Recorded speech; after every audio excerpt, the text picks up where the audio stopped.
Christmas on Fuller Lane.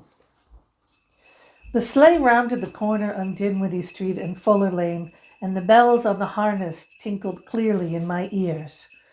I snuggled down into the thick pile of blankets to avoid the brisk wind that nipped at my nose and ears, and kept a careful watch for the bend that would bring my home into view. As I peered over the top of a quilt, a silent red, green, and glistening white world whizzed by. The air breathed of Christmas. The tantalizing aroma of turkey, brown and buttery from roasting, the tangy scent of the seasonal plum pudding and mince pie pervaded the atmosphere. Down on Miller's Pond, some of the Poplarville boys were engaged in a rousing game of ice hockey. A colorfully dressed crowd of young girls shouted and cheered for their favorite fellows, while others glided gracefully over the ice, oblivious to the noise. Finally, the sleigh slid silently to a halt in front of 12 Fuller Lane, and I stepped out. I went up the white path, the snow crunching softly under my feet. A big green wreath sprinkled with clusters of bright red berries hung on the door. The work, I thought, of an elf named Laurie, my 5-year-old sister. The task had probably taken her all day, but final result was the family's pride and joy. I rang the bell, and within a few moments the door was flung open and a tiny red cloth figure jumped into my arms. Finally, after a loving display of hugging and kissing, Laurie wriggled free and clasped my hand in her tiny one, led me to the parlor.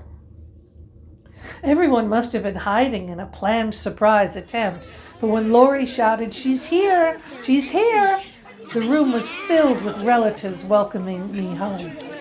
Uncle Dave, as was our custom on Christmas Eve, went to the piano and began to play "Deck the Halls" as we sang. I looked around the familiar room and marveled at the change that overtook it each Christmas. In the corner stood a green fir tree in all its glory. Homemade candies, cookies, and fresh roasted popcorn balls hung from the branch, and brightly colored paper chains twined up the trunk towards the crowning glory at the topmost branch. I could picture little Jimmy balancing himself on Dad's shoulders as he carefully and reverently placed the antique in its position of honor. Scattered under the tree were the family's Christmas presents of assorted shapes and sizes, wrapped in glittering foil and hand-decorated paper created by young cousins, brothers, and sisters. Every year the tree looked different, but it always radiated that quality of beauty which came from the joy of the trimmers themselves. There was a crackling blaze in the fireplace, and the glow of the flames gave a rosy hue to everything in the room.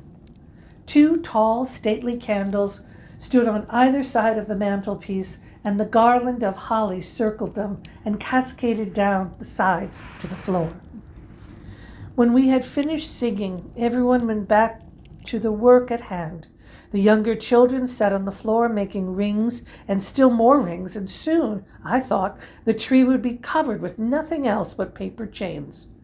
But they knew that they did this work better than anyone, and that whatever they made would be welcomed and praised by all.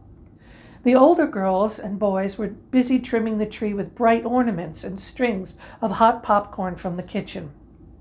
Even the menfolk were helping, and I could see in Dad the same merry exuberance of the others as he slightly popped piece after piece of the buttery corn into his mouth.